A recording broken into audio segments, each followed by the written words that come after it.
नमस्ते दोस्तों, मैं विजय। दोस्तों, यह तो आप जान ही चुके हैं कि चाइना की अर्थव्यवस्था अमेरिका के बाद विश्व में नंबर 2 पर है।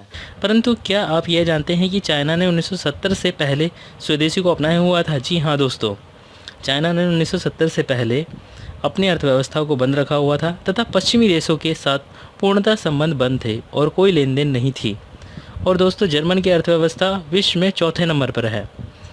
दोस्तों, जर्मन की सरकार ने भी कुछ वर्षों के लिए बंद अर्थव्यवस्था को अपनाया था। उसने सभी विदेशियों के साथ लेन देन तथा हर प्रकार के संबंध बंद कर दिए थे और इस समय भारतीय सरकार स्वदेशी को अपनाने के लिए कह रही है, जिससे देश की अर्थव्यवस्था को आगे ले जाया जा सके।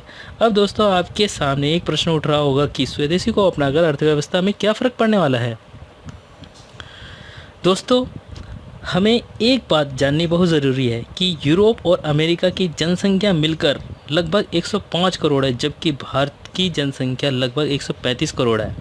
और भारत हमेशा से अमेरिका और यूरोप के लिए और अब चाइना के लिए भी सबसे बड़ी मार्केट है।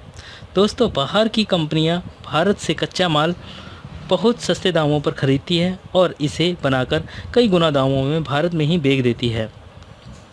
अगर दोस्तों यह मार्केट इन सब के लिए बंद हो जाएगी तो देश की अर्थव्यवस्था ऊपर उठने लगेगी, जिसके लिए पीएम मोदी ने मध्य वर्ग के लोगों को उद्योग खोलने के लिए 20 लाख करोड़ रुपए की सहायक राशि का ऐलान किया है, जो कि भारत की जीडीपी का 10% है। और साथ ही कहा है कि भारतीय सामान खरीदें, जिससे कि हमारी अर्थव्यवस्था ना बिगड़े और देश ना रुके तथा हमारे देश की पूंजी कम ना हो। अगर हम इस समय विदेशी सामानों को ज़्यादा से ज़्यादा खरीदेंगे तो इस महामारी के समय हमारी अर्थव्यवस्था बहुत नीचे गिर सकती है, जिसे ऊपर उठाने के लिए कई साल लग सकते हैं। तो चलिए दोस्तों, आज हम मन में यह बात ठान लें कि हम विदेशी सामान को ना खरीद कर ज़्यादा से ज़्यादा स्वदेशी सामान को खरीदेंगे और कोशिश करेंगे कि जहां मेड इन इंडिया लिखा हो उसी वस्तु को खरीदें और अपने देश के विकास में हाथ बढ़ाएं। अगर आप अपना कोई निजी उद्योग खोलना चाहते हैं तो एमएसएमई जैसी संस्थाओं से संपर्क करें, जो कि आपको निजी लघु उद्योग के लिए लोन दिलाने में सहायता करेंगे। दोस्तों, अगर आप भी चाहते हैं कि भारत विश्व गुरु बनकर उभरे तो कृपया स्वदेशी को अपनाएं।